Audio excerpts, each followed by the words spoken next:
ఇశ్రాయేలీయులకి ఒక మాట చెప్పాడు ప్రభు. మీరందరూ ఇట్లా అనుకుంటున్నారు కదా,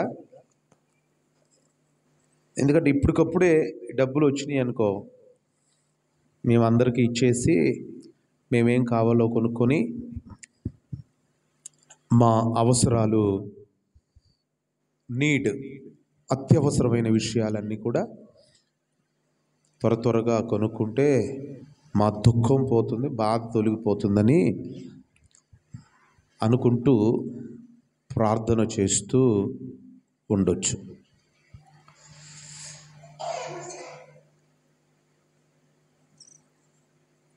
దేవుడు ఆశ్చర్యకార్యములు చేయగలవాడు. ఏ రకము చేతనైనా సరే మీకు సహాయము చేయటానికి ఇష్టపడతాడు. ఎందుకంటే సింహము తన పిల్లలకు ఆహారము కావాలి అని అంటే లేమి కలగదు. సింహం అడివంతా గాలించి మేకనో కుందేలునో జింకనో వేటాడి తెచ్చి పిల్లల ముందు పడేస్తుంది. ఆకలిగా అది అరుస్తుంటే చూడలేదు. ఏ తల్లి కూడా ఊరుకోదు కదా. పిల్లలు ఆకలితో స్కూలుకు పంపిస్తారా? ఆకలితో ఏం పెట్టుకోకుండా పంపిస్తారా మీరు పిల్లల్ని? పడుకోబెడతారా? పెట్టకుండా లేదు. అయినా కూడా పెట్టకుండా ఉంటారా?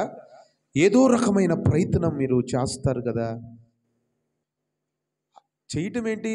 ఖచ్చితంగా వారు కడుపు నిండేదాకా, వారు పడుకునే హాయిగా నిద్రపోయేదాకా మీరు ఆలోచనను అందరి దగ్గర అడుగుతారు.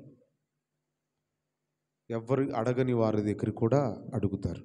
ఎందుకంటే మీ పిల్లల కడుపును నింపాలి. ఆకలితో పొలుగు. అది మీ పిల్లల మీద ఉన్నటువంటి మీ ప్రేమ, బాధ్యత. అయితే సింహము కూడా మరి అధికంగా, సింహం అంటే అడవిలో రాజు కదా, కాబట్టి దానికి కావలసిన అందుబాటులో ఉన్నవే కాకుండా విస్తృతమైనటువంటి ప్రయాణాలు చేసి తన పిల్లలకి కడుపు నింపింది. వాటికంటే మీరు శ్రేష్ఠులు అన్నాడు దేవుడు. ఏనంట? సింహ పిల్లల కంటే మనం ఎటువంటి వారంట? శ్రేష్టమైన వారు. కాబట్టి మీ పరలోకపు తండ్రికి మీకు ఏమి అవసరమై ఉన్నవో అవన్నీ తెలుసు. కాబట్టి మీరు దీని గురించి మీరు చింతపడద్దు. ఇది చాలా కష్టం, విశ్వసించటం కష్టం. దేవుని గురించి ఆశ పెట్టుకొని గురి పెట్టుకొని ఉండటం కష్టంగా ఉంటుంది. ఎందుకంటే కొంచెం అది మానసికమైన పోరాటం. మానసికమైన పోరాటం అంటే ఎదురు చూడాలి. ఈ వెయిటింగ్ చేయటం మనకి ఇష్టం ఉండదు. ఒకసేపు ఎంతసేపు వస్తాడు, ఎంతసేపు చూసి వస్తేరా లేకపోతే లేదని చెప్పి బయటకు వచ్చేస్తాం. ఎదురు చూడటం అనేది ఎవరికైనా కష్టమే. వస్తాడు అనుకుని సెంటర్లో ఎంతసేపు నిలబడతాం, ఇంటి దగ్గర ఎంతసేపు నిలబడతాం, బస్సు కోసం ఎంతసేపు నిలబడతాం, ఆటో కోసం ఎంతసేపు నిలబడతాం. ఏమ్మా, అర్థమవుతుందా కావ్య? నిలబడినప్పుడు ఎదురు చూడలేము మనం. ఆటోకే ఎదురు చూడలేని వాళ్ళు మనం దేవుడి కొరకు ఎలా ఎదురు చూడగలుగుతాం? దేవుడు ఇంకా లేట్ చేస్తాడు కదా. చాలా కష్టం. ఇటువరకు 5 minutes ఆగండి అనేవాళ్ళు, 5 నిమిషాలు ఆగండి అనేవాళ్ళు. తర్వాత 1 నిమిషం అంటున్నారు, ఇప్పుడు 1 second అంటున్నారు.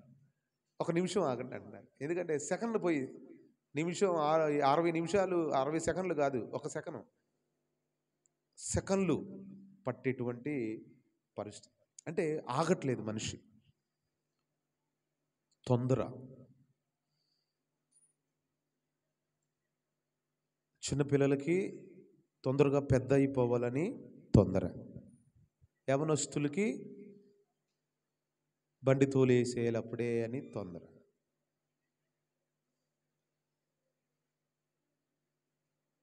అప్పుడే తొందర, ఎదురు చూసే పరిస్థితి లేదు. వారి నోటికి తన మనస్సుకి వచ్చినట్లుగా వారు తొందరపడతారు.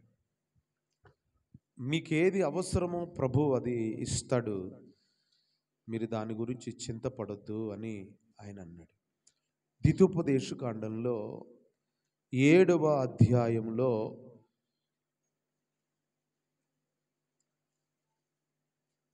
21వ వచనాన్ని చదవండి. 7వ అధ్యాయము 21వ వచనం.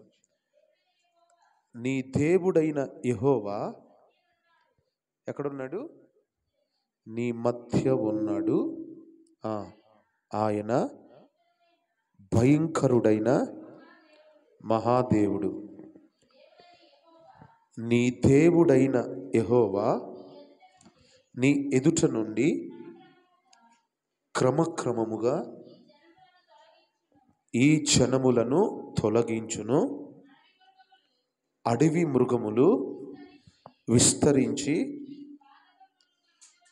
బాధకములుగా ఉండవచ్చును గనుక వాటిని ఒక్కమారే నాశనము చెయ్యతగదు. అది నీకు క్షేమకరము కాదు. అయితే దేవుడైన యెహోవా వారిని నీ పక్క నుండి నీకు అప్పగించి నశింపు చేయు వరకు వారిని తల్లడిల్ల చేయును.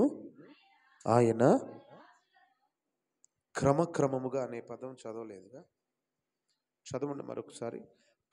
నీ ఎదుట నుండి క్రమక్రమముగా ఈ జనములను తొలగించును. వీళ్ళు చాలా బాధపడిపోతున్నారు. మాకెందుకని ఈ యొక్క చుట్టూ ఉన్నటువంటి ప్రజలు చాలా ఇబ్బంది పెడుతున్నారు, చాలా ఇబ్బందికరంగా ఉన్నారు చుట్టూ ఉన్న ప్రజలు. కాబట్టి ఎబూసీలు ఉన్నారు ఇటు, హిత్తీలు ఉన్నారు ఇటు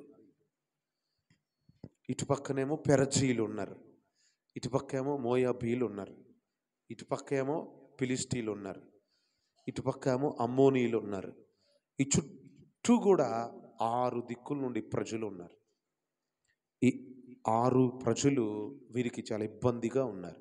6 దిక్కులు సమస్యలు, ఒకటి కాదు 6 దిక్కుల నుండి సమస్యలు ఉన్నాయి. ఒక అప్పు కాదు, 6 వారాలు అప్పే. సోమవారం చీటి, మంగళవారం చీటి, బుధవారం చీటి, గురువారం చీటి, శుక్రవారం చీటి, శనివారం చీటి. 6 బళ్ళు మన ఇంటి దగ్గర ఆగాల్సిందే. అన్నీ ఉన్నాయి. ఎబూసీలు, పెరజీలు, హిత్తీలు, మోయాబీలు, ఫిలిస్టీలు, రకరకాల ప్రజలు ఆ దేశాల్లో ఉండి వారు ఇబ్బంది పెడతా ఉంటారు. ముండ్లులాగా ఉన్నారు వీరికి మృగాల్లాగా, ఖడ్గ మృగాల్లాగా ఉన్నారు. ఎలా ఉన్నారు? చాలా ఇబ్బందిగా ఉన్నారు. వీళ్ళేమో ప్రార్థన చేస్తున్నారు, ప్రభువా ఈ మొత్తం లేపేయండి, ఈ బారు లేపేయండి, ఈ అప్పంతా లేపేయండి. ఉపవాస ప్రార్థన చేస్తున్నాం. 2 రోజులు ప్రార్థన చేసి గట్టిగా ఏడ్చి 3వ రోజు ఎదురు చూసేస్తాం. వారం రోజులు ఎదురు చూస్తాం, లేకపోతే ఈ 10 రోజులు చూస్తాం. అలసిపోయి బాధపడిపోతూ ఉంటున్నాం. ఏమని తెలుసా?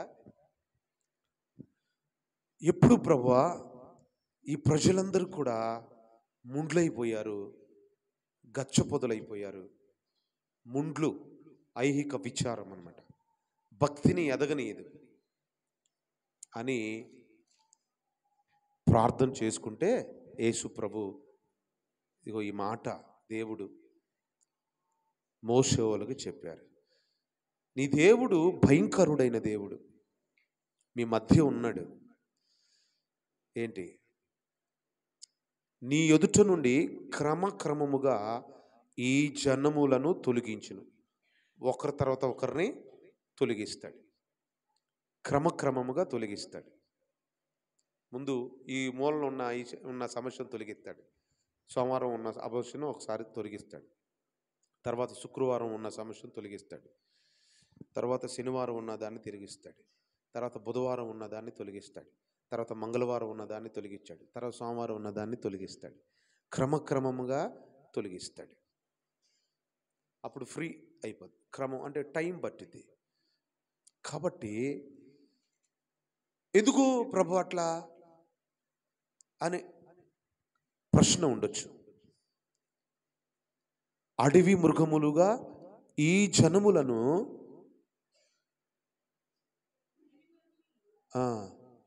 విస్తరించి నీకు బాధకములుగా ఉండవచ్చును గనుక వారిని ఒక్కమారే నీవు నాశనము చేయుట తగదు.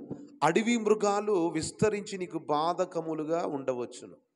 అడవి మృగాలు విస్తరించి నీకు బాధగా ఉండవచ్చు. జనాలు లేకపోతే, ఈ సమస్య లేకపోతే ఇంకో సమస్య వస్తుంది.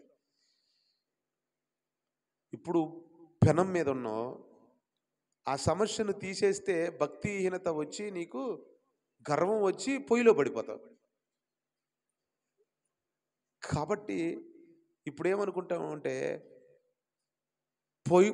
పెనం మీద నుండి పొయ్యిలో పడిపోయినట్టుంది నా పరిస్థితి అనుకోకుండా, ఇప్పుడు అడవి మృగాలు విస్తరించి నీకు బాధకంగా ఉంటాయి. అది నీకు తగదు.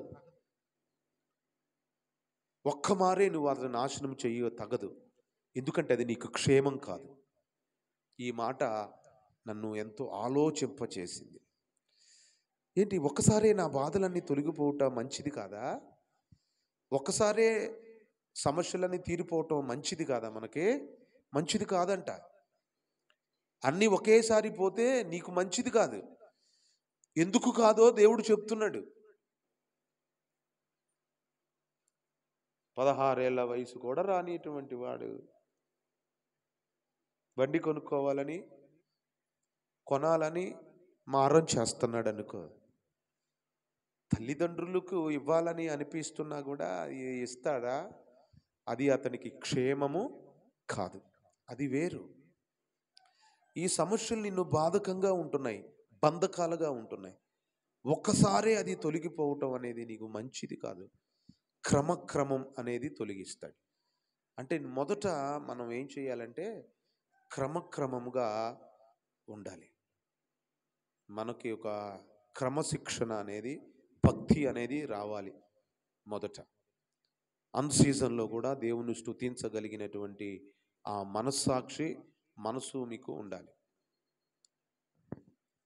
మనకి మేలు కలగకపోవటానికి కారణము పాపం. దాన్ని తొలగించుకోవాలి ముందు. మేలు కలగపోవటానికి కారణం పాపము. ఇర్మియా గ్రంథంలో 16వ అధ్యాయంలో మీకు ఎందుకని లేట్ అయ్యిద్దో చెప్తున్నారు. ఎందుకు లేట్ అవుతుంది, ఎందుకు క్షేమం కాదో మీకు చెప్తున్నారు. ఇర్మియా గ్రంథంలో అంటాడు,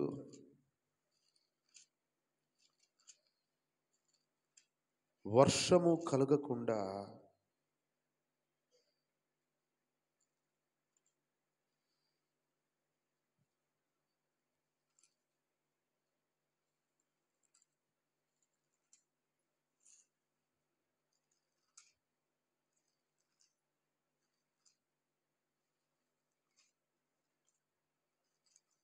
మేలు కలగకపోవటానికి కారణం కుడి పక్కన 16వ అధ్యాయంలో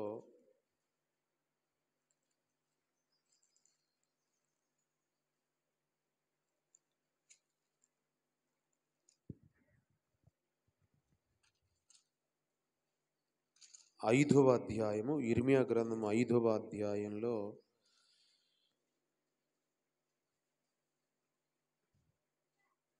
24వ వచనాన్ని చదవండి. ఏముంది? 5వ అధ్యాయము 24వ వచనంలో, వారు రండి మన దేవుడైన యెహోవా యందు భయభక్తులు కలిగి ఉందుము, ఆయనే తొలకరి వర్షమును కడవరి వర్షమును దాని దాని కాలమున కురిపించువాడు కదా. నిర్ణయింపబడిన కోతకాలపు వారములను ఆయన రప్పించునని తన మనసులో అనుకొనెను. మీ దోషములు వాటి క్రమమును తప్పించెను. వింటున్నారా? వర్షం పడుకోకుండా, తొలకరి వర్షం పడకుండా, కడవరి వర్షం పడకుండా ఏం జరిగింది? మీ దోషాలు క్రమశిక్షణ, దేవుని ఒక దీవెన రాకుండా చేసినాయి. ఆయన అలాగా ఆశీర్వదించి నూనె పోసాడు నీ తల మీద. నువ్వు అక్కడ లేవు, ఆ పక్కన ఉన్నావు, నీ మీద లేదు అది ఆశీర్వాదం. క్రమం తప్పింది. ఆయన ఇచ్చిన ఆశీర్వాదానికి మన దోషములే ఆయన దీవెన రానియకుండా అడ్డుకుంటున్నాయి. కానీ ఆ దోషం పోవాలి, రక్షింపనేరకు ఉండునట్లు ఆయన చేతులు ఇప్పుడు నిన్ను ఆశీర్వదించడానికి ఆయన చేయనే కొరత ఏం కాలేదు. నువ్వు ఒక్కడవే తక్కువేం కాదు.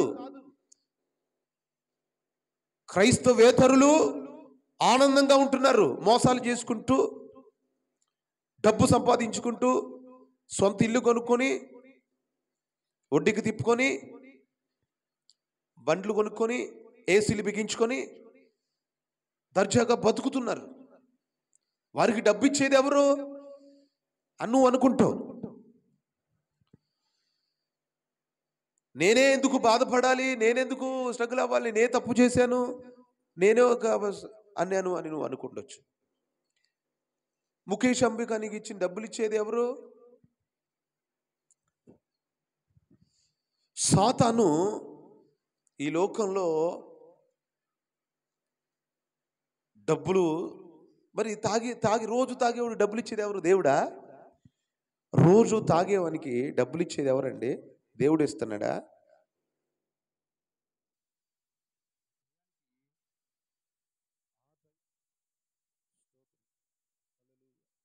హల్లెలూయా, స్తోత్రం స్తోత్రం. ఆ టయానికి డబ్బులు వచ్చేస్తాయి, ఆ సమయానికి.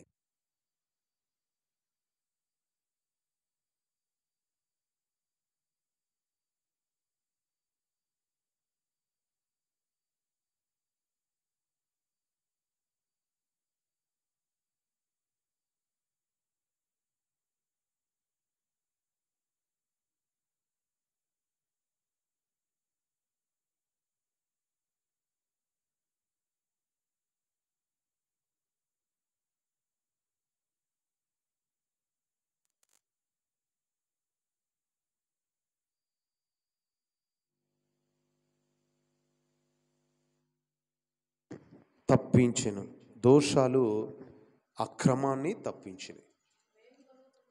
నీకు మేలు కలగకుండుటకు మీ పాపములే కారణం. అందరూ చెప్పండి, మీకు మేలు కలగకుండుటకు నా పాపములే కారణము. అది ఒప్పుకోరు. మీ పాపాలే కారణం అంటారు. మన పాపములే కారణం. ఏం పాపం చేసామండి అని అనకండి. 256 ఆజ్ఞలు ఉన్నాయి బైబిల్లో. కాబట్టి ఏ టైంలో, ఏ సమయం, ఏ విధంగా మనం దేవునికి దృష్టిలో మనం తప్పిపోతామో మనకి తెలియదు. అందుకనే మనం ప్రార్థన చేసేటప్పుడు, ప్రభువా నీకు ఆయాసకరమైంది ఏదైనా నా యందు ఉంటే తీసేయండి, నీకు తెలిసిని ఒప్పుకొని ఇంకా తెలియని వాటి విషయమే ప్రభువా నన్ను శుద్ధి చెయ్యండి, పవిత్రపరచండి అని అడగాలి మనం.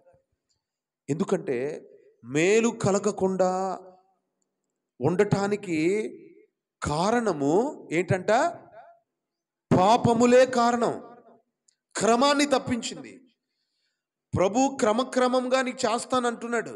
నువ్వు క్రమం తప్పి ఉన్నావు. నీ దృష్టికి నువ్వు బాగానే, సమాజానికి బాగానే ఉన్నావు. దేవుని దృష్టిలో ఆశీర్వాదానికి దీవెన పొందుకోనే వరుసలో నువ్వు ఉండాల్సిన వానివి అయితే నీకు అవసరం. దీవించబడాలి అంటే ఒక అర్హత, ఒక క్రమంలోనికి దేవుడు నిన్ను తీసుకొని వెళ్ళాలి. ఇప్పుడు క్రమంగా ఉన్నానా లేదా అనేది నీ ప్రశ్న. నీవు క్రమక్రమముగా మార్చబడుతూ ఉన్నావు. ప్రతి ప్రార్థనకి, ప్రతి ఉపవాస ప్రార్థనకి నీవు కృప వెంబడి కృప పొందుతూ ఉన్నావు. మహిమ నుండి మహిమలోనికి వెళుతున్నావు. బలహీనతలను జయించి బలాన్ని పొందుకుంటూ ఉన్నావు. శోధనను జయిస్తూ ఉన్నావు. ప్రతి ప్రార్థన వ్యర్థమైపోదు. ప్రతి విజ్ఞాపన వ్యర్థమయ్యేది కాదు. ఇది ట్రైనింగ్ లాగా, ఒక శిక్షణ లాగా నీవు ఈ ప్రార్థనల ద్వారా నీవు నేర్చుకుంటున్నావు. క్రమంలోనికి వస్తున్నావు, ఆర్డర్లోనికి, క్రమశిక్షణలోనికి. ఎందుకంటే మన దోషాలు మనల్ని తయారు చేసినాయి కాబట్టి మేలు కలగట్లేదు మనకి. మన దోషాలు కారణం. యెషయా గ్రంథం 59వ అధ్యాయంలో 1వ వచనాన్ని, రక్షింప నేరక ఉండునట్లు యెహోవా హస్తము కురచ కాలేదు, విననేరక ఉండునట్లు ఆయన చెవులు మందము కాలేదు. మీ దోషములు మీకును మీ దేవునికి అడ్డముగా వచ్చెను. మీ పాపములు ఆయన ముఖమును మీకు మరుగుపరిచెను గనుక ఆయన ఆలకింపకున్నాడు అంటే ఆయన చిన్నదేం కాదు. ఆయనకు చెవులు లేక కాదు. కన్నులు ఇచ్చినవాడు కన్ను లేకుండా ఉన్నాడా? చెవులు ఇచ్చినవాడు చెవులు లేదా? ఆయన పోలిక కదా మనము, ఆయన స్వరూపంలో మనం లేమా? ఆయన గుడ్డోడా? నువ్వు గుడ్డిదానివైతే ఆయన గుడ్డ అవుతాడు. ఆయన పోలికేగా మనం, ఆయనలాగా మనం చేశాడు. ఆయన కళ్ళు ఉన్నాయి, ఆయన చెవులు ఉన్నాయని. కానీ ఏం జరుగుతుంది? దోషములు, పాపములు అడ్డుపడుతూ ఉన్నాయి. శనిగ్రహం, గ్రహాలు అడ్డుపడుతున్నాయి నీకు దీవెన రాకుండా అంటారే. ఏంటి అది? గ్రహాలు. శనిగాడు అడ్డుపడుతున్నాడు, గ్రహాలు అనుకూలించట్లేదు అని అంటారు. ఏమండి? కొన్ని పాపాలు అడ్డుపడుతున్నాయి. ఆ పాపాలు కారణం. ఈ పాపములను మనము ఏం చేయాలి? ఇక్కడ ఒప్పుకొని విడిచిపెట్టాలి. పాపములు మనల్ని దారి తప్పిస్తాయి.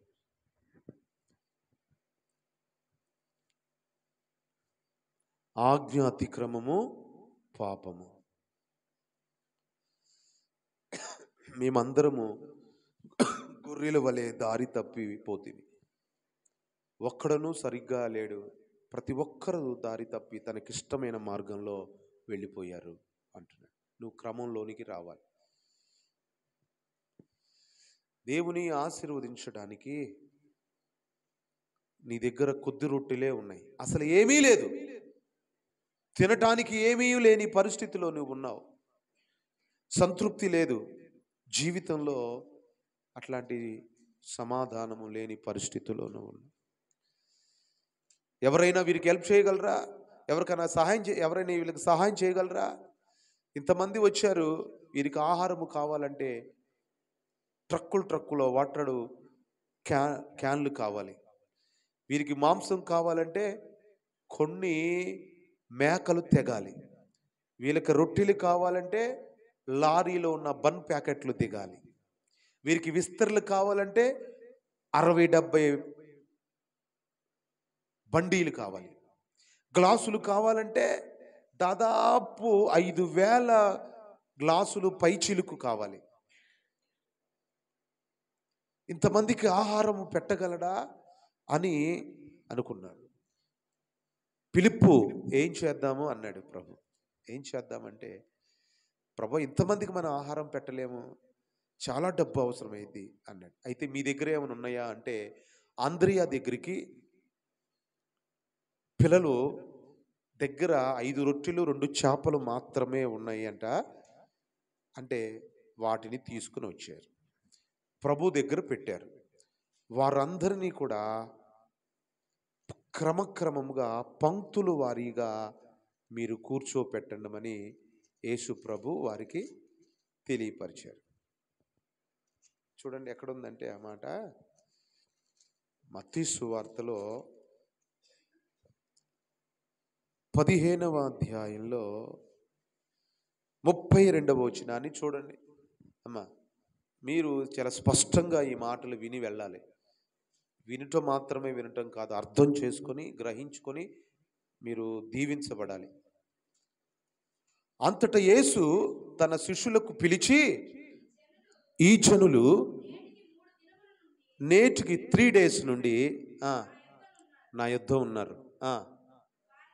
వారికి తిననేమీ లేదు.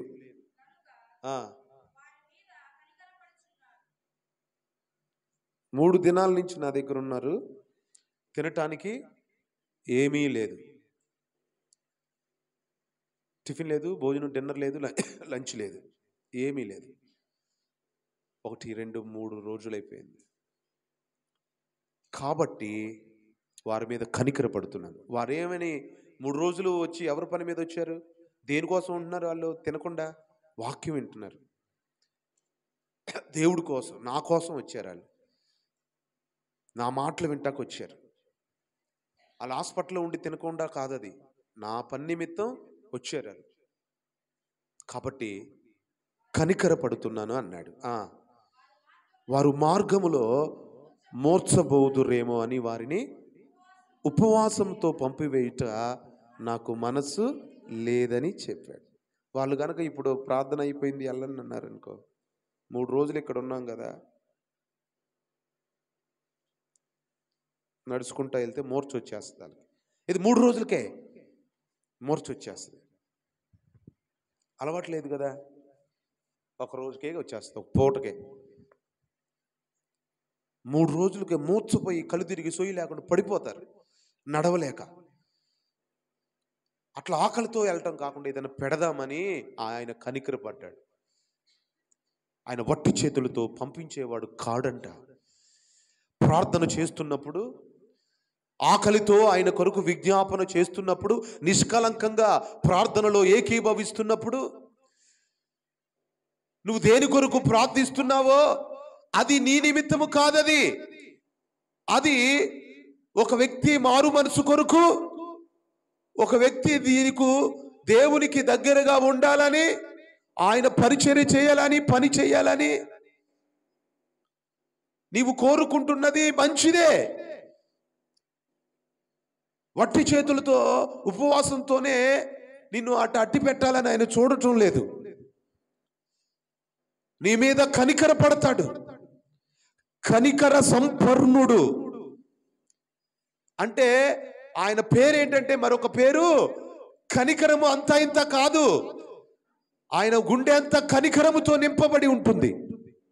కనికర సంపన్నుడు. ఏమున్నాయి అని చెప్పి ఆయన అడిగాడు. నాకు మనసు లేదు. ఆయన శిష్యులు ఇంత గొప్ప జన సమూహమునకు తృప్తిపరచుటకు కావలసిన రొట్టెలు అరణ్య ప్రదేశంలో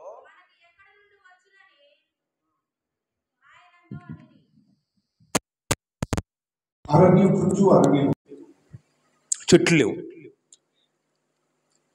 వాటర్ కుళాయిలు లేవు, మార్కెట్ లేదు, షాపులు లేవు కొనుక్కొని తిట్టాకి. అది అడవి, అరణ్యం. అక్కడ ఉంటున్నారు వాళ్ళు. మైకులు అవసరం లేదు, అరణ్యం కదా, రీసౌండ్ వస్తుంది. అంతమంది చక్కగా వింటున్నారు. 3 రోజులు ఉన్నారు. 3 రోజులు సభలు అనమాట, గుడారాల పండగలాగా. ఒక్కల అన్నం అనలేదు, నీళ్ళు అనలేదు. వాక్యం వంగాలి, కాసేపు పడుకున్నారు, మళ్ళీ లేచారు, మళ్ళీ వాక్యం విన్నారు, మళ్ళీ రాత్రి పడుకున్నారు ధ్యానించుకుంటా. ఆత్మ సంబంధికి దేవుని వాక్యం అన్నా దేవుడన్నా ఉరుకులు పరుగులు వస్తాయి. లోకంలో ఉండేవాడికి, లోకస్తులుగా సగం లోకంలో సగం ఏమో దేవునిలో ఉండే వాళ్ళకే ఎప్పుడు కూడా దేవుని దగ్గర రాబుద్ది కాదు. వెనక్కి వచ్చి లాస్ట్ వచ్చి ముందు వచ్చి, ఒకసారి ముందు వెనక్కి వచ్చి వెళ్దామా వద్దా అని చేసి బయలుదేరదామని చెప్పి, ఈరోజు మానేద్దామని అని చెప్పి రకరకాలుగా ఉంటుంది. ఆత్మ సంబంధి అన్నపానాలు లేకపోయినా అట్లా దేవుడి దగ్గర ఉండటానికి ఇష్టపడతాడు. 3 రోజులు ఉన్నారు. ఒకరు కాదు, ఇద్దరు కాదు, పిల్లలు జల్లలు పురుషులు స్త్రీలు, పురుషులు మాత్రమే ఇంచుమించు 5,000 మంది. మరి ఆడ మనిషి ఇక ఎంతమంది ఉన్నారు చూడండి. ఎక్కడ ఏ ప్రాంతంలో అయినా పురుషులు ఎక్కువ ఉంటారా, స్త్రీలు ఎక్కువ ఉంటారా? స్త్రీలే కదా. అక్కడ కౌంట్ చేసింది పురుషులను కౌంట్ చేశారు. మరి పురుషుతో పాటు భార్యను ఒకనే ఒంటి పెట్టి రాడు కదా. అలాగా వేల మంది ప్రజలు ఉన్నారు, అక్కడ పిల్లలు ఉన్నారు. వీరిని తృప్తిపరచడానికి కావలసిన రొట్టెలు అరణ్య ప్రదేశంలో ఎక్కడి నుండి వచ్చునని ఆయనతో అనిరి. 10,000 మందికి లేక 12,000 మందికి భోజనాలు పెట్టాలంటే వంట మేస్త్రులు ఎంతమంది కావాలి? ఎన్ని ట్రక్కులు బియ్యం కావాలి? ఎన్ని చికెన్ కావాలి? ఎన్ని వాటర్ బాటిల్స్ కావాలి? ఎన్ని ఇస్త్రాకులు కావాలి? ఎన్ని గ్లాసులు కావాలి? ఎన్ని రొట్టెలు కావాలి? డబ్బు లేదు, ఆహారం లేదు, ఉన్న ప్లేసు సరైంది కాదు. అరణ్యములో ఉన్నాం. దేవుడు కనికరపడుతున్నాడు. యేసు మీ వద్ద ఎన్ని రొట్టెలు ఉన్నవని వారిని అడిగగా వారు 7 రొట్టెలను ఉన్నవని చెప్పిరి. అప్పుడు ఆయన నేల మీద కూర్చుండుడని జనసమూహమునకు ఆజ్ఞాపించి పట్టుకొని చెల్లించాడు. చూడండి, ఇప్పుడు నేల కూర్చోవాలంట. ఎక్కడ కూర్చోవాలి? కింద కూర్చోవాలి. నువ్వు ఎటువంటి వాడమైనా తగ్గించుకోవని ఉండాలి. దేవుని ఆశీర్వాదం కావాలంటే తగ్గించుకోవాలి. తగ్గించుకునేవాడు హెచ్చించబడతాడు. తగ్గింపు ఉండాలి. దేని బట్టి? నీ మాట బట్టి, నీవు నీ పరిస్థితులను బట్టి, నీవు నీ టాలెంట్లను బట్టి నీకు అతిశయించకూడదు. ముందు నేల కూర్చోవాలి, మోకరించాలి, తగ్గించుకోవాలి. మరొక చోట అన్నాడు, మీరు పంక్తులు పంక్తులుగా కూర్చోండి అని చెప్పాడు. ఏంటంటానమ్మా? పంక్తులు పంక్తులుగా కూర్చోండి. ఎక్కడుందంటే అది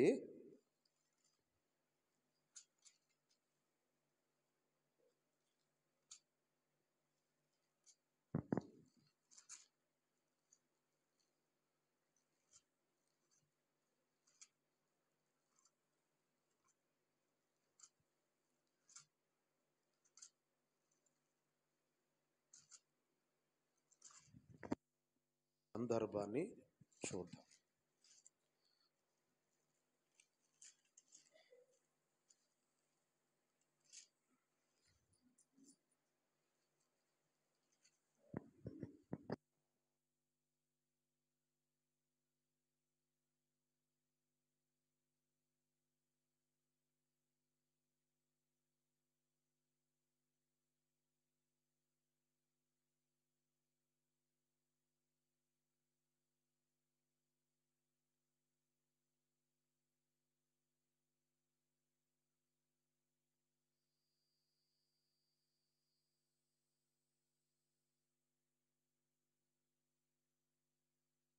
ఆరవ అధ్యాయము 38వ వచనంలో, మీ వద్ద ఎన్ని రొట్టెలు ఉన్నవి పోయి చూడురని వారితో చెప్పాను.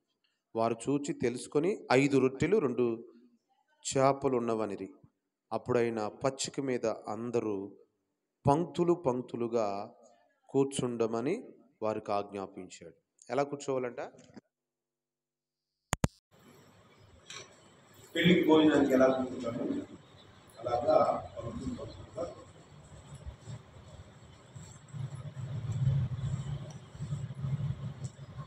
ప్రార్థన వచ్చినప్పుడు కూడా అలాగే పంక్తులుగా, ప్రార్థన క్రమాలు కూడా ఏమా మన జీవితంలో క్రమం శిక్షణ అనేది ఉండాలి అని, ఆర్డర్ కదా. పంక్తులుగా కూర్చోమని ఆజ్ఞాపించాడు. వారు 100 మంది చొప్పున 50 మంది చొప్పున పంక్తులు తీరి కూర్చున్నారు. 100 మంది అంటే 100 మంది ఒక లైన్లో, తర్వాత 50 మంది అట్లా 50 లైన్లు అలా వరుసగా కూర్చున్నారు. అలాగా మరి కూర్చుని నిలబడితే రాదా? గుంపుగా వస్తే రాదా, ఎగబడితే రాదా? ప్రయాసపడు వారు ఎందైనను పొందగోరు వారైనను ఏమీ లేదు కానీ కరుణించు దేవుని వలన కలుగుతుంది. నువ్వు ఎంత అడిగినా, ఎంత ప్రయాసపడినా దేవుడు కరుణించాలి అంటే నీవు క్రమముగా ఉండాలి నీ జీవితంలో. ఉపవాస ప్రార్థనలు శనివారం మన ప్రార్థనలు జరుగుతున్నాయి నేటికి 40 రోజులు. 40 రోజులు ఎన్ని రోజులు మానేసావు?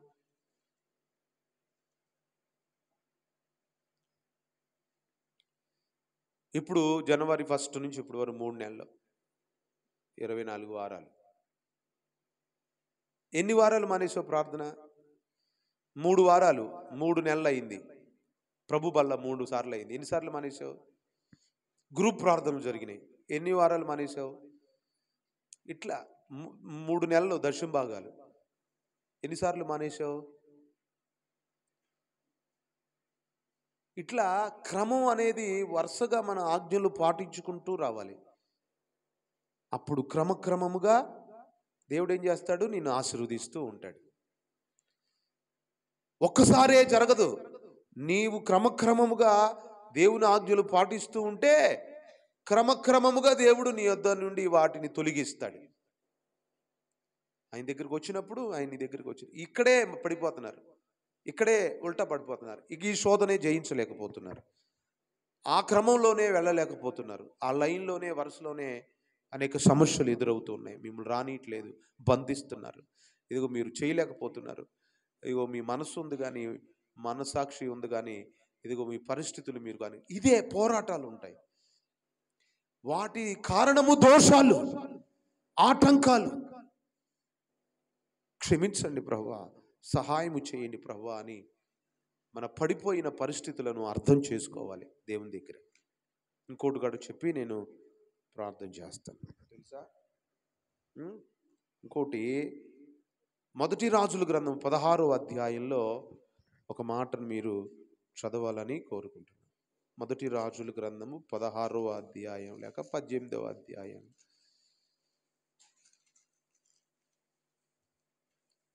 18వ అధ్యాయము 30వ వచనాన్ని చదవండి. అప్పుడు ఏలియా నా దగ్గరికి రండని జనులందరితో చెప్పగా జనులందరూ అతని యొద్దకు వచ్చిరి. క్రింద పడదోయబడి ఉన్న యెహోవా బలిపీఠాన్ని బాగు చేశాడు. కింద పడిపోయిన బలిపీఠం, కింద పడిపోయిన పరిస్థితుల నుంచి బాగు చేశాడు. ముక్క చెక్కలైపోయింది, పడిపోయింది, బాగు చేశాడు. నువ్వు ఏ స్థితిలో పడ్డావో ఆ స్థితిలో నుండి నీవు తిరిగి లేవాలి. లెమ్ము తేజరిల్లుము. ముందు దీవెన తర్వాత మేలు కలక్కోకుండా నీ దోషాలు అడ్డుపడుతున్నాయి. నీ దీవెన ఎక్కడికి పోదు, అడ్డుపడుతున్నాయి. కాబట్టి ఆ దోషాలు తొలగించుకోవాలి. అడ్డుపడుతున్నటువంటి పరిస్థితుల నుంచి నీ దోషములు పోయే మార్గం ఏంటంటే పడిన స్థితిలో నుండి లేవాలి. బలిపీఠాన్ని కట్టాడు. ఆ తర్వాత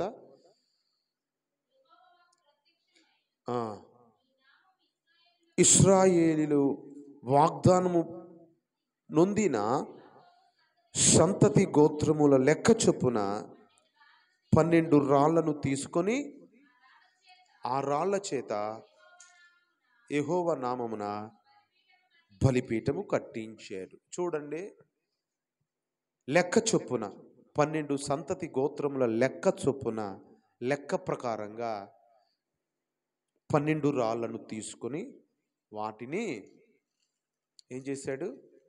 రాళ్ల చేత యెహోవా నామమున ఒక బలిపీఠము కట్టించాడు. 1 2 3 4 5 6 7 8 9 10 11 12 12 రాళ్లతో బలిపీఠం కట్టించాడు. చెత్త చెదరుగా ఉన్నదాన్ని పాడు చేసేసి అస్తవ్యస్తంగాను ఇంటికి వచ్చి ఊరికే కూర్చొని ఊరికే మాట్లాడుకొని ఊరికే టీవీ చూసుకుంటూ ఊరికే పిచ్చపాటిగా మాట్లాడుకుంటాం, దాన్ని చెరిపేసేసి బైబిల్ చదవటం, ప్రార్థన చేసుకోవటం, దేవుని మందిరానికి రావటం, వెళ్ళటం. ఇంకోటి కట్టాలి. అది కొట్టేసి పడగొట్టి అది చెదిరిపోయింది, చెత్త అది. దానివల్ల నీకు రూపాయి వచ్చేది లేదు, పోయేది. నీ మనస్సును నువ్వు నిలుపుకొని 12 గోత్రాలు సంబంధించిన 12 లెక్క చెప్పున లెక్క ప్రకారంగా నీవు ప్రవర్తించాలి. 10 రూపాయలు రూపాయి దేవుడు లెక్క, అంతే లెక్క. 10,000 రూపాయలు అంటే 1000 రూపాయలు దేవుడు లెక్క. 1,00,000 రూపాయలు వచ్చి నీకు పొలం అమ్మితే అందులో 10,000 లెక్క. 1,00,00,000 రూపాయలు వచ్చినాయి, అందులో 10 లక్షలు లెక్క దేవునికి. దశమ భాగం అండి అని ప్రార్థన చేయటానికి వస్తారు. అది మామూలు కానుక ఉన్నాయి, మొక్కుబడులు ఉన్నాయి, ప్రతిష్టార్పణలు ఉంటాయి, స్వేచ్ఛార్పణలు ఉంటాయి. అది దశమ భాగం అంటే వేరు. స్వేచ్ఛగా నేను ఇవ్వాలనుకుంటున్నాను దేవుడు, కానీ అది వేరు, ఆ లెక్క వేరు. మొక్కుబళ్ళు, ఇలా మొక్కున్నాను, రాత్రి శివమ్మ చేయగా మొక్కున్నాను ఇచ్చారు కానుక, అది మొక్కుబడి. కృతజ్ఞతా కానుకలు వేరు. స్వేచ్ఛగా ఎంతనా గనుక ఇవ్వచ్చు, అది లెక్క వేరు. దశమాంశములు అంటే లెక్క ఉంటుంది. నీకు 30,000 జీతం అయితే రాబడి అందులో 3,000 లెక్క ప్రకారంగా దేవుడు. దీవెన ఎలా వస్తుంది? నువ్వు ఏడ్చిన ప్రార్థన కారణం ఆ దోషం అడ్డుపడుతుందనే విషయం నీకు అర్థం కాకుండా నువ్వు విసుక్కుంటున్నావు. దేవుడు ఏం చేయట్లేదు అంటున్నావు. దేవుడు నీకు మేలు చేయకుండా ఉండడానికి ఆయన నీకు చేతులేమి కురచ కాలేదు. అడ్డం పడుతున్న తీసేసుకో. ఇయుడి అప్పుడు మీకు ఇయ్యబడును అనిచి కుదించి దిగజారునంతగా ఆ ఆశీర్వాదాన్ని దేవుడు నీకు ఇస్తాడు. లెక్క చొప్పున బలిపీఠాన్ని కట్టించాడు. ఎన్ని సంవత్సరాలు చేయాలండి అలా? నేను సంవత్సరం 12 నెలలు చేశా, క్రమం తప్పకుండా లెక్క. 6 దిక్కుల నుండి ఉన్నటువంటి ఎబూసీలు, పెరజీలు, హిత్తీలు, మోయబీలు సమస్యల కొరకు ఉన్న దాని 10 రూపాయలు, 15 రూపాయలు, 30 రూపాయలు, 50 రూపాయలు, 150 రూపాయలు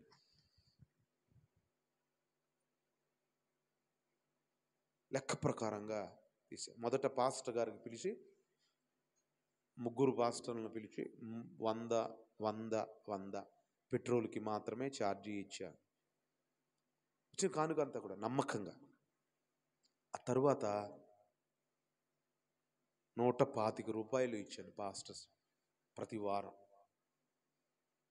తరువాత 150 రూపాయలు ఇచ్చాను. దేవుడికి ఇస్తున్నాం కదా, నాకు తిరిగి వస్తున్నాడే కాబట్టి పెరుగుతుంది. కొంతమంది పెరగదు.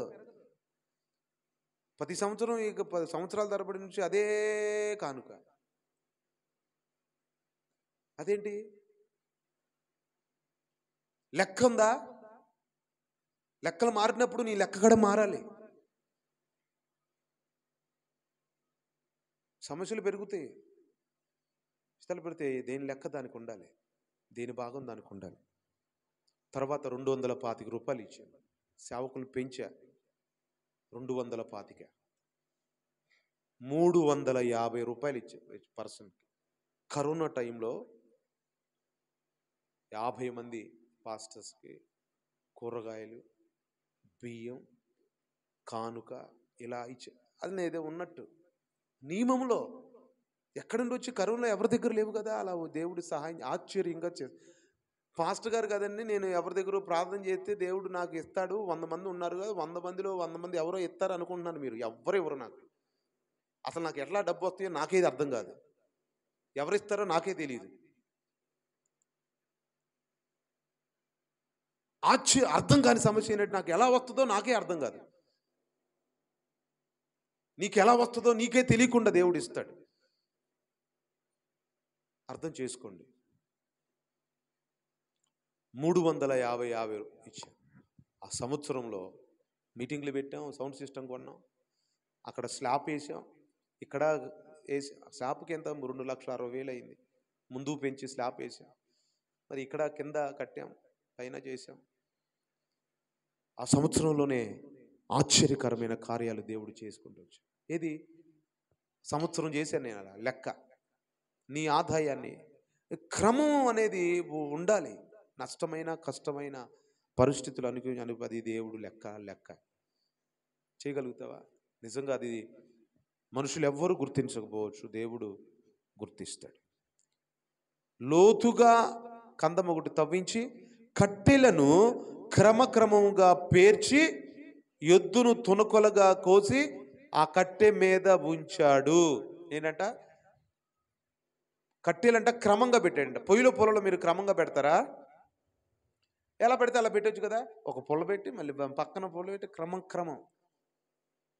చెప్పులు వచ్చేటప్పుడు చెప్పులు చూసారు, చెప్పులు కరెక్ట్గా ఎత్తున్నారా మీరు? ఒకటి ఇంట్లో ఇడిచినట్టు ఇడుస్తున్నారు. ఎడం చెప్పు చెప్పు ఉంది. క్రమం ఏది? మీ డ్యూటీకి వెళ్ళేటప్పుడు ఫోన్లు తీసుకుని వెళ్ళరు, బయట పెట్టేసి వెళ్తారు. మరి ఇక్కడ ఫోన్లు తీసుకుని లోపలికి వస్తారేంటి? క్రమం ఏది? మీ డ్యూటీలో ఉన్నప్పుడు ఫోన్ మాట్లాడరు, ఇక్కడ మాట్లాడతారు ఎందుకు? లెక్క ఉందా? మీరు పనిలో ఉన్నప్పుడు, మేనేజర్ ఉన్నప్పుడు, పెద్దోళ్ళు ఉన్నప్పుడు కీప్ సైలెంట్ ఉంటారు. దేవుడు అక్కడ 2-3 ఉంటారు, అక్కడ ఆయన ఉంటున్నాడు అన్నప్పుడు మీరు అభ్రత భావం ఎందుకు ఉంటున్నారు? లెక్క ఉందా? అలా అలవాటు చేసుకోవాలి. ఒకసారిగా కాదు, క్రమక్రమంగా నీలో అలా చేరుతుంది ఆశీర్వాదం. ఆయన సమానుడు, అందరికి ఉపకారి. కానీ నాకు రావట్లేదు ప్రభువా, నాకు దీవెన రాకపోవటానికి కారణం నా పాపం, నా అతిక్రమం. ఈ బండలాగా ఉన్నది, బద్దలు చేసి బండనే నుంచి రాళ్ళు, బండ నుండి నీటిని రప్పించావు కదా ప్రభా. ఈ బండ హృదయాన్ని బద్దలు చేసి జీవజలాన్ని పంపించండి. నా మైండ్ మారదు. ఎన్నన్నా చెప్పండి మీరు, నాకు అర్థం కాదు. కిందకి వెళ్తే దులిపేసుకుంటాను, రేపు ఇంటికి మర్చిపోతాను, సోయిలో ఉండట్లేదు నేను. అదో మతం, ఎతుమతం లాగా మారిపోతున్నాను. నా పరిస్థితులు అలా మారిపోయినాయి అని నువ్వు అనుకున్నట్లయితే దేవుడు నీకు సహాయము చేయునుగాక. దేవుడు నీకు కనికరపడునుగాక, నీ మీద దయ చూపించునుగాక, ఆయన కరుణ వాత్సల్యముల మీద కురిపించునుగాక. హల్లెలూయా. కడవరి వర్షమును దేవుడు నీకు కురిపించి, అంటే ఎండిపోతున్నప్పుడు లాస్ట్ ఫైనల్ చివరి భూమిని తడపటం, ఇక చేను పైకి ఎదిగిద్ది, పెరిగిద్ది. ఇది ఆశలు ఆశలు అయిపోతున్నప్పుడు కడవరి వర్షం అవసరం. అట్లాంటి దీవెన దేవుడు మనకిస్తాడు. క్రమముగా చెయ్యాలి.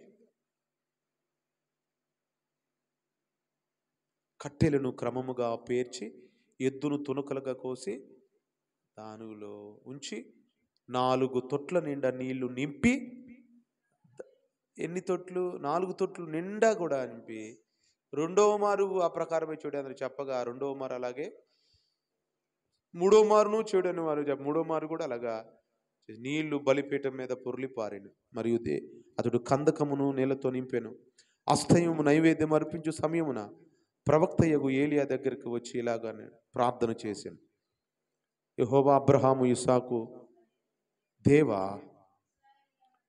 ఇశ్రాయేలీల మధ్య నీవు దేవుడివై ఉన్నావని, నేను నీ సేవకుడై ఉన్నానని, ఈ కార్యములన్నీ నీ సెలవు చేత చేసితివనియు ఈ దినము కనపరుచుము తండ్రి. నీవే దేవుడే ఉన్నావనియు, నీవు వారి హృదయములను నీ తట్టుకు తిరుగు చేయుదువనియు ఈ జనులకు తెలియనట్లుగా నా ప్రార్థన ఆలకించు. ఈ జనులు నీ తట్టు హృదయాలు తిరగాలి. ఎందుకంటే ఇప్పుడు 2 తట్లు మధ్య ఉన్నారు వాళ్ళు. ఒకటి బయలు దగ్గర వైపు ఉన్నారు, మరొకటి యెహోవా అని ఉన్నాడు. దేవుడు చేస్తాడా చేయడా అని 2 తలంపుల మధ్య ఉన్నారు. ఇప్పుడు వాళ్ళు నీ తట్టు తిరగాలి, నీ వైపు తిరగాలి వాళ్ళు.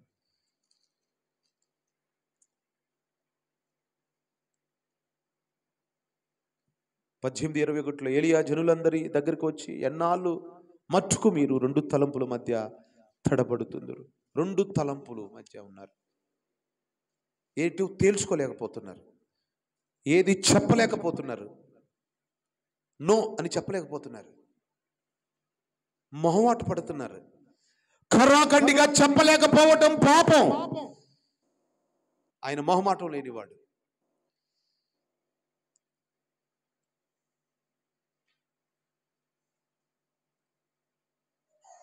ఒక వాక్యాన్ని మీకు చెప్పాను. తామారు గురించి చెప్పాను. మొహమాట పడి దేవుని తట్టు తిరగాలి. 2 తలంపుల మధ్య ఉన్నారు. దయతో కరుణించ ప్రభువా అని ప్రార్థన చెయ్యుచుండగానే ఆకాశములో నుండి అగ్ని దిగివచ్చి కందకములను, మాంసమును, కట్టెలను దహింపచేసింది. అతడు ఇలాగూ ప్రార్థన చేయుచుండగా యెహోవా అగ్ని దిగి దహన బలి పశువును, కట్టెలను, రాళ్లను, బుగ్గిని దహించి కందకముందున్న నీళ్లను ఆరిపోచేసింది. అప్పుడు యెహోవా ఏ దేవుడని ఆయనకి సాగిలపడ్డారు. అప్పుడు ఏలియా, ఒక్కనైనా తప్పించుకొని పోయినయక బయలు ప్రవక్తలను పట్టుకొనుడని వారికి సెలవీయగా జనులు వారిని పట్టుకొనిరి. ఏలియా కిషోను వాగు దగ్గర వారిని కొనిపోయి అక్కడ వారిని వధించెను. పిమ్మట ఏలియా, విస్తారము వర్షం వచ్చుచున్న ధ్వని పుట్టుచున్నది, నీవు పోయి భోజనం చేయమని ఆహాబుతో చెప్పి, ఎప్పుడైతే ఆ అగ్ని దిగి వచ్చిందో క్రమక్రమంగా దేవుని ఎదుట అతడు ప్రార్థన చేశాడు. ఆకాశం నుండి అగ్ని వచ్చి కట్టెలను, కందకాలని కాల్చివేసింది. అప్పుడు అక్కడున్న వారందరూ కూడా యెహోవా దేవుడని సాగిలపడ్డాడు. అప్పుడు దాకా ఉన్న 850 మంది అబద్ధ ప్రవక్తలు, వీళ్ళని దారి తప్పించినటువంటి వారు, తప్పిదారిలో ఉన్నటువంటి వారు, పారిపోతుంటే వాళ్ళని పట్టుకోమంటే, జనాల్లో ఉన్న అబద్ధ ప్రవక్తలను పట్టుకుంటే యేసు వాగు దగ్గరికి వచ్చి వాళ్ళని హతము చేశాడు. ఆ విగ్రహాల్ని పోషించేటువంటి అతని వాగు దగ్గర, ఆ బాప్తిసం దగ్గర లేక నీటి దగ్గరికి వచ్చి నువ్వు కడగబడుతున్నప్పుడు అప్పుడు విస్తారమైన వర్షం, మేలు కలక్కకుండాటకు కారణం మీ దోషములు అన్నాడు కదా. వర్షం, ఆ ఋతువులు తప్పిపోయినాయి, క్రమం తప్పిపోయింది. ఎండాకాలంలో వర్షాకాలంలో వర్షం పడటం లేదు. అప్పుడు విస్తారమైన వర్షం ధ్వని పుట్టిందంట. మోపైన వాన కురిసింది, ఎండిన పంట పండింది. మోపైన వాన, ఆశీర్వాదాలు అలా వస్తాయి. నేను ఇలా వస్తుండగా నేను ఆలోచిస్తూ ధ్యానిస్తూ వస్తుంది, వీళ్ళకి ఏ మాట చెప్పాలి ప్రభువా, వీరు ఏ విధంగా ఆదరించబడతారు అన్నప్పుడు ఆల్రెడీ కొంతమందికి దేవుడు కార్యాలు చేయటమే ప్రారంభమైపోయింది. వారు గమనిస్తున్నారు ఆ విషయాన్ని అని నాకు అర్థమైంది. అది క్రమంలోనికి, విధానంలోనికి మీరు టైట్గా, ఫిట్గా అలా ఉండిపోవాలి. ఆ క్రమక్రమముగా దేవుడు మనల్ని ఆశీర్వదిస్తాడు. విస్తారమైన దీవెనలోనికి మనం వెళ్తాం. ఇప్పుడు 30 దొంతుల్లోనికి వెళ్ళాం, 60 దొంతుల నుండి 100 దొంతుల్లోనికి వెళ్తాం. నీ 6 దిక్కుల్లో ఉన్నాయన్నీ కూడా ఒక్కసారి తొలగిపోవుట నీకు మంచిది కాదు, అది నీకు క్షేమం కాదు. ఒక్కసారి నీ అప్పంతా తీరిపోయిందనుకో, నేను ఖచ్చితంగా చెప్పగలను, నువ్వు పొర్రపాటును కూడా ప్రార్థనకి రావు. రాసి ఎక్కడ సంతకం పెట్టమంటే అక్కడ పెడతా, తెల్ల పేపర్లు తెచ్చుకోండి. మీ అప్పు తీరితే పొర్రపాటున ప్రార్థనకి రావు. షూర్ అంతే. నీ సమస్యలు పోయినట్టే ప్రార్థన, దేవుడు నీకు గుర్తు ఉండడు. ఒక్కసారిగా పోవాలని దేవుడు, నువ్వు అపవిత్రత నీ హృదయం. వాటర్ బాటిల్ నీళ్లు పోస్తున్నప్పుడు గాలి బయటికి వెళ్ళిపోయి బుడగలుగా తొట్లో నీళ్ళు అట్ట ముంచుతాం అనుకో, బుడగలు అనుకుంటా నీళ్లు లోపలికి వెళ్ళి గాలి బయటికి వెళ్ళిపోతుంది. అలాగ అపవిత్రత బయటికి వెళ్ళిపోయి క్రమక్రమంగా పవిత్రత నీ దగ్గరికి వస్తుంది. ఒక ఆమె ప్రార్థన చేయమని చెప్పింది. ఈ మాట చెప్పి ప్రార్థన చేయమని బాగా ఒత్తిడి తెచ్చిపెట్టింది. అప్పటికే 14-15 రోజులు అయిపోయింది, 2 వారాలు అయిపోయింది. కాబట్టి ఆమె అనుకుంటుంది ఇంటికి వెళ్ళిపోవాలి అనుకుంటుంది. 1 నెల రోజులు ఉండాల్సి వస్తుందని చెప్పాను నేను. 14 రోజులకి వాళ్ళ ఇంట్లో బాగాలేదు. ఆ చెల్లి అక్క హాస్పిటల్ దగ్గర ఉంది. అమ్మ వాళ్ళ నాన్న చనిపోయి సంవత్సరమే అయింది, ఇంకా లోపే జరుగుతుంది. కొంత కట్టుకున్న ఇల్లే అది, కొన్ని సమస్యలు ఎక్కువైపోయినాయి. కాబట్టి ఇక్కడ ఉండలేక వెళ్ళిపోదామని అంది. సమస్య తీవ్రత ఉంది, ఎందుకంటే అన్ని చోట్ల వెళ్ళారు, ఇంకెక్కడికి వెళ్ళలేరు. కానీ ఉండలేక పరిస్థితి ఎక్కువ, తొందరగా ప్రార్థన చేయమని ఒత్తిడి తెచ్చారు. వద్దమ్మ చేయకూడదు అని చెప్పా. దెయ్యం ఒక్కరోజే పోయిద్ది, చేతబడి శక్తులు ఒక్కరోజే పోవచ్చు, నీ సమస్య ఒక్కరోజే పోవచ్చు. దేవుడు ఎందుకో మరి ఆ చిత్తం కాదది. కొన్ని దెయ్యాలు రకరకాలుగా ఉంటాయి, ఒకసారిగా పోయి కొన్ని టైం పట్టింది. ఓ రోజు వెంటనే జరిగింది, ఒకసారి వారం జరిగింది. దేవుడి చిత్తానుసారంగా జరుగుతాయి. నా చిత్తానుసారం ఇష్టానుసారంగా ఒక్క దెయ్యం పోదది, ఏ చేతబడి శక్తి పోదది. 100 మంది సాక్ష్యం చెప్పినా అదంతా కూడా దేవుడి దయ వల్లనే కానీ మనిషి ప్రయత్నం వల్ల జరిగేది కాదు అని మొదట మీరు గుర్తుపెట్టుకోవాలి. మనిషి ఏది చేయలేడు, దేవుడే సమస్తము చేయగలడు, సమస్తమును చేయగలడు. చేయమని చెప్తే నాకు సరే ఇలా తెలియాలి అని చెప్పి గట్టి ప్రార్థన చేయమన్నారు. గట్టిగా చేశాను, గట్టిగా చేశాను. ఆ పొలిమేరలు పునాదుల నుండి ఏరులు మొత్తం కదలాలి. చేతబడే శక్తులు ఆ జల్దిలో కలిపేశారు. జల్దిలో కలిపిన శక్తుల్ని కదిలించడం కష్టం. అది ఒక ఇసుక దిమ్మల్లోకి వెళ్ళిపోయి ప్రవాహంలో కూరుకుపోయి అక్కడ ఉన్నాయి, కళల్లో కలపండి. కాబట్టి అవి కదలాలి. వీరి జీవితం మాట లేదు, నడక లేదు, అస్తవ్యస్తంగా ఉంది పరిస్థితి. కాబట్టి దీని క్షేమం కాదు అని ప్రభు చెప్పాడని వాక్యం కూడా చూపించా. కానీ ఒకే ఒత్తిడి, వెళ్ళిపోవాలి, టెన్షన్ చేసా. ఫోన్ సైలెంట్లో ఉంటుంది, అట్లా పడేసి వచ్చా. ఉదయాన్నే ఇన్ని ఫోన్లు ఉన్నాయి, ఆ దగ్గరికి వెళ్తే 16-15 విరోచనలు, వాంతులు, తడిసిన కొడిపెట్టలాగా మూలన అట్ట కూర్చుంది. ఏంటంటే విరోచనాలు అయ్యేసి పైన పోయి చచ్చిపోతానేమో అని భయం వేసిందంట. ఫోన్లు చేస్తే ఫోన్లు ఎత్తలా. తెలియాలని చెప్పాగా, నేను తెలుసుకోవాలని ఎత్తనగా. కొన్ని తెలియాలి, వాళ్ళకి దేవుడి విలువ తెలియాలి.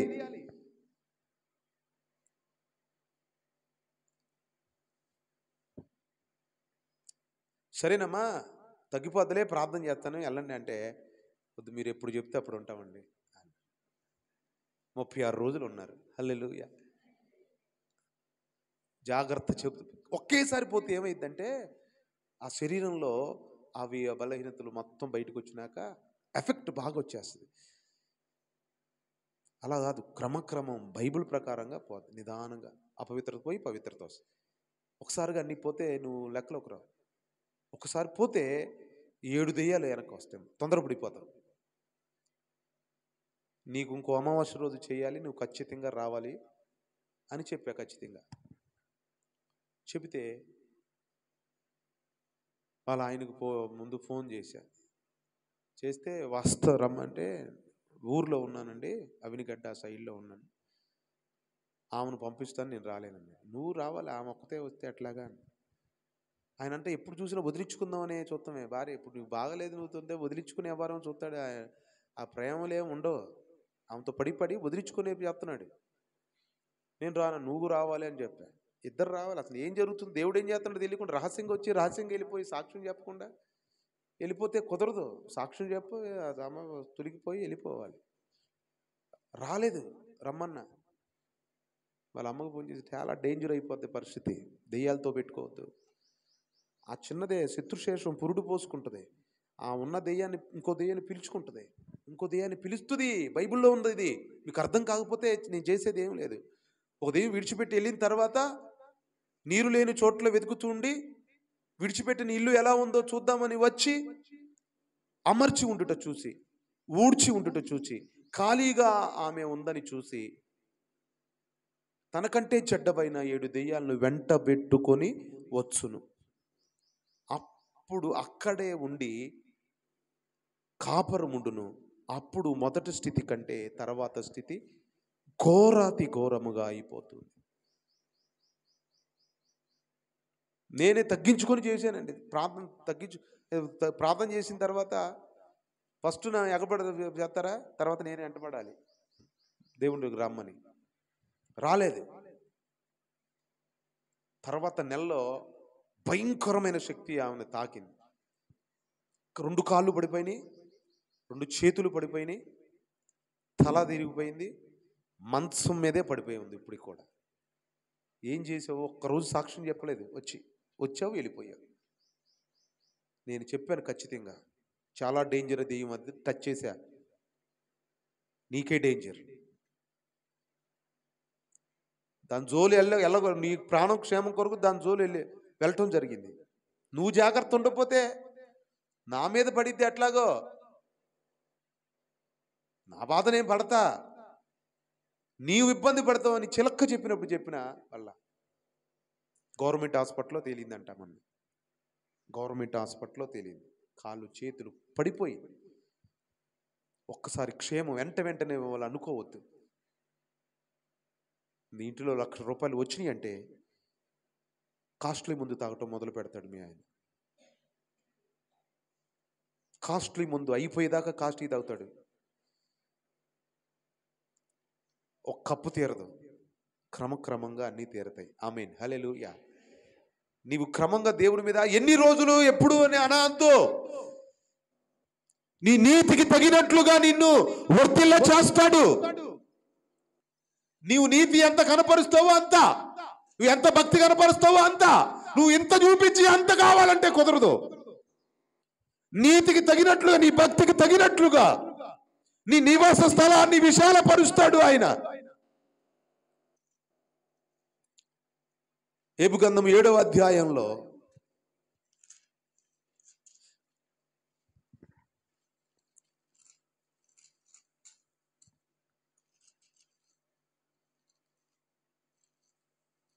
నీ నివాస స్థలమును ఆయన ఏం చేస్తాడు? వర్ధిల్ల చేస్తాడు. ఏబు గ్రంథం 8వ అధ్యాయం 5వ వచనం. నీవు జాగ్రత్తగా దేవుని వెతికిన ఎడల సర్వశక్తుడగు దేవుడు బ్రతిమాలు కొనిన ఎడల నీవు పవిత్రుడవై 1, 2 యథార్థవంతుడవైన ఎడల నిశ్చయముగా ఆయన నీ యందు శ్రద్ధ నిలిపి, నీవు నిజముగా పవిత్రుడు అయితే, నిజముగా యథార్థవంతుడు అవుతున్నప్పుడు ఎడల, క్రమక్రమంగానే, ఒకేసారిగా అవ్వదు కదా, కొద్ది దుడిస్తేనే కదా దుమ్ము ధూళి, కొద్దిగా ఉతక దులిపి కడిగితే కదా పోయేది, ఒక్కసారిగా అయ్యేది కాదుగా. నువ్వు పవిత్రుడు అయినట్లుగా, యథార్థవంతుడు అయినట్లుగా నిశ్చయముగా ఆయన నీ యందు శ్రద్ధ నిలుపుతాడు. నీ నీతికి తగినట్లుగా నీ నివాస స్థలమును వర్ధిల్ల చేస్తాడు. నీ నీతి ఎంత నీతి ఉంటే అంత తగినట్లుగా నీ నివాస స్థలము వర్ధిల్ల చేస్తాడు. అప్పుడు నీవు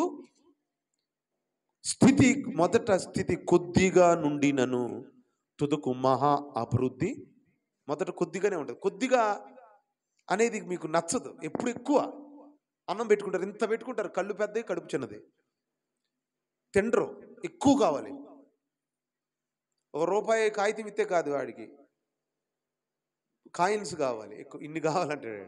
ఏది పెద్దదా ఏది చిన్నదాన్ని చూడడం, కళ్ళు పెద్దవి. కొద్దిగా ఇప్పుడు ఉండటం ఇష్టం ఉండదు, డెవలప్ అవుతుంది నీతి తగినట్లుగా. ఎందుకు పరిగెత్తి పాలు తాగుతావు? ఎందుకు? నిదానంగా నీళ్ళు తాగు. కుందేలు తాబేలు కథ తెలియదా మీకు?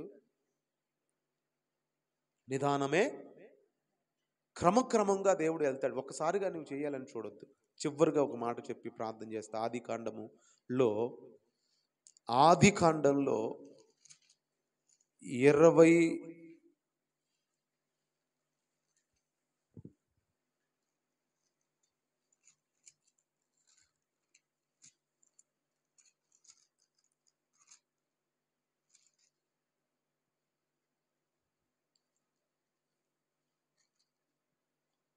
6వ వచనము 12వ వచనం,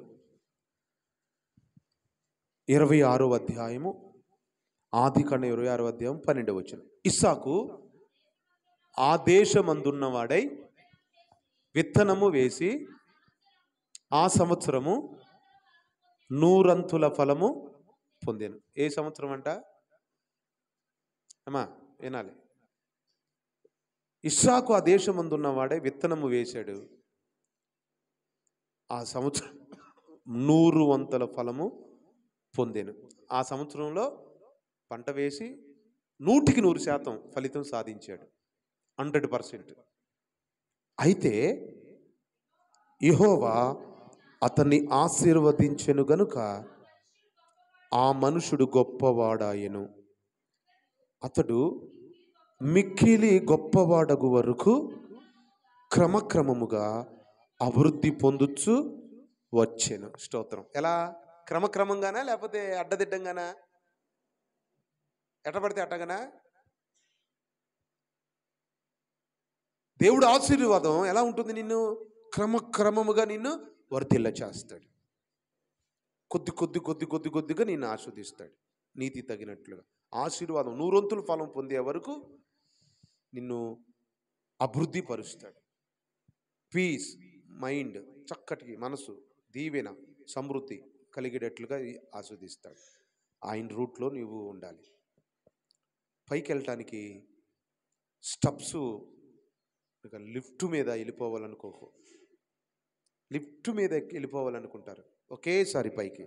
అక్కడ కరెంటు పోతే పైకి వెళ్ళినాక ఏం చేస్తావు? లేకపోతే భయం, ఆందోళనలో, గందరగోళంలో ఉంటాం. అదే స్టెప్ మీద నడుచుకుంటూ వెళ్తే కష్టమైనా కూడా మరలా తిరిగి వస్తాం. అందరూ ఒకేసారి పైకి వెళ్ళిపోవాలని చూస్తూ ఉంటారు. ఒకేసారి ఒక ఆయన వచ్చి ఆయన చేతులు ఎత్తే పడిపోవాలండి, మీకులాగా ప్రార్థన చేయండి అన్నాడు. చేతులు ఎత్తే పడిపోవాలి ఒకేసారి. అంటే నువ్వు వచ్చి ప్రార్థన నేర్చుకున్నప్పుడు వచ్చి పాస్టర్కి వచ్చి 2 సంవత్సరాలు కూడా కాలేదు. ఎలాగా వస్తుంది? ఎన్ని కష్టాలు, ఎన్ని శ్రమలు, ఎన్ని బోధనలు, ఎన్ని ఆటలు, ఎన్ని పోరాటాలు, ఎన్ని విధానాలు, ఎన్ని ఉండాలి. పవర్ రావాలంటే దేవుడు అన్ని పరీక్షిస్తాడు, అన్ని పరిశోధిస్తాడు. ఇది యథార్థవంతుడా, న్యాయవంతుడైనా, భక్తి కలిగి ఉన్నవాడా, శ్రద్ధ కలిగినవాడా, ఆజ్ఞల విషయంలో దృఢత్వం ఉందా, ఖచ్చితంగా అతడు పాటిస్తున్నాడా లేదా, అన్ని చూస్తాడు దేవుడు. అప్పుడు తన శక్తిని ఇస్తాడు మనిషికి. అప్పుడు తన శక్తిని ఇస్తాడు. తన శక్తిని ఇవ్వాలంటే, తన మహిమను, తన శక్తిని మనిషికి ఇవ్వాలంటే పరీక్షిస్తాడు. టైం పట్టింది, ఎదురు చూస్తాడు, ఆ టైంలో ఇస్తాడు. ప్రార్థన చేసుకుందాం. ప్రభువా నీకు స్తోత్రాలు, యేసు రాజా నీకు వందనాలు, యేసు ప్రభువా నీకు వందనాలు, ప్రభువా యేసయ్యా నీకు స్తోత్రాలు. చివరి ప్రార్థన, అందరూ లేచి నిలబడినప్పుడు ప్రార్థన చేద్దాం. ఇక్కడ ప్రాణం ఉండాలి. అది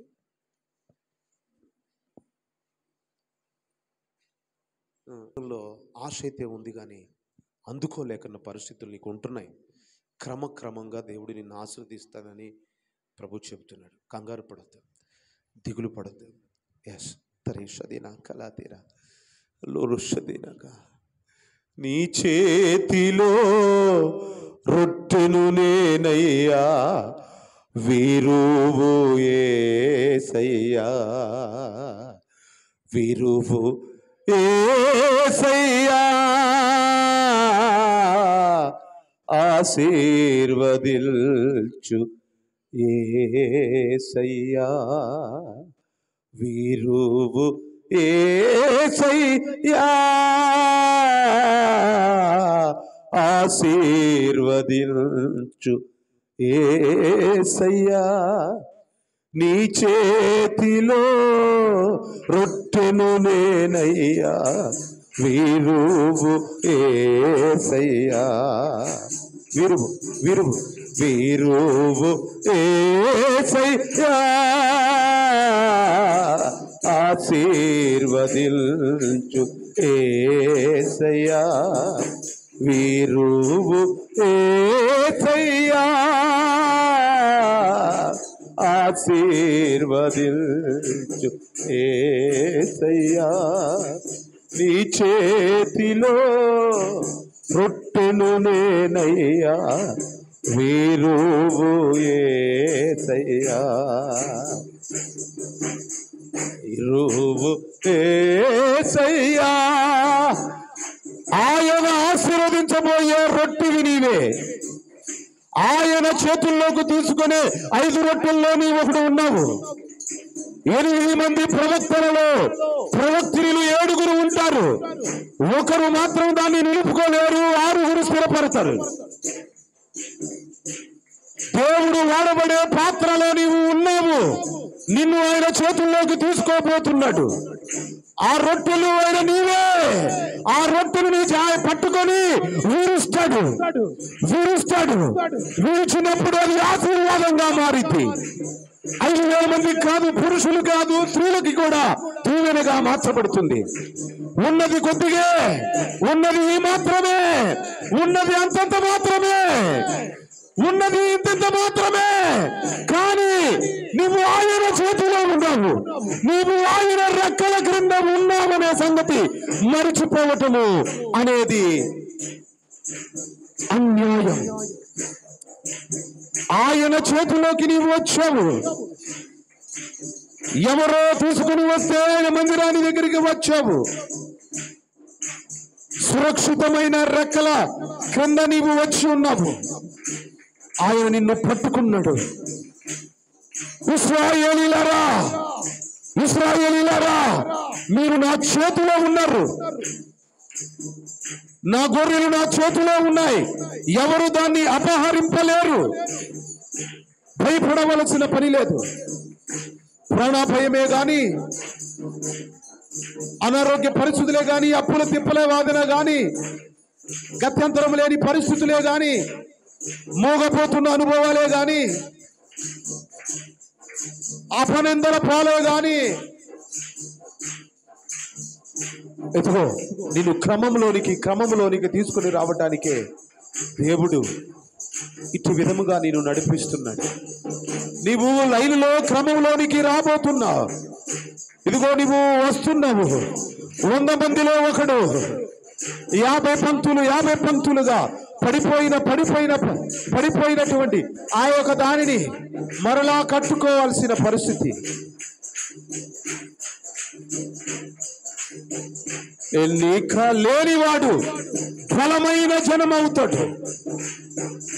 ఎవరు పట్టించుకొని వాడు, ఎవరు గుర్తించని వాడు, ఎవరు అజాపజా లేనివాడు, ఎవరు అతని గురించి పట్టించుకొనని వాడు, తృణీకరించబడిన వాడు బలమైన జనం అవుతాడు. అతడు బలము పొందుతాడు. యెహోవా ఆశీర్వాదం పొందుతాడు. అతడు ధన విషయంలో బలంగా ఉంటాడు. ఆరోగ్యపరంగా బలంగా ఉంటాడు. పనిచేసే చోట బలంగా ఉంటాడు. పిల్లల ఎదుట బలంగా ఉంటాడు. అతన్ని బలవంతుడుగా ఉంటాడు. అతడు ఎన్నిక లేని వాడైనా బలమైన జనం అవుతాడు. వారిలో ఒంటరి అయిన వాడు, ఒంటరిగా బాధలు పడుతున్నవారు, నిగూఢముగా చీకట్లో కూర్చొని ఏడుస్తున్నటువంటి సహోదరి సహోదరుడా, నీవు ఒంటరిగా అయ్యావని అనుకుంటున్న నీ పరిస్థితిలో 1000 మంది అవుతారు. నీ భోజనాన్ని 1000 మంది తింటారు. నీ గురించి 1000 మంది పొగుడతారు. నిన్ను గురించి 1000 మంది చెప్పుకుంటారు. వారిలో ఒంటరి అయినా వాడే 10 వందలగును. వారిలో ఒంటరి అయినా వాడే 10 వందలగును. ఎన్నిక లేనివాడు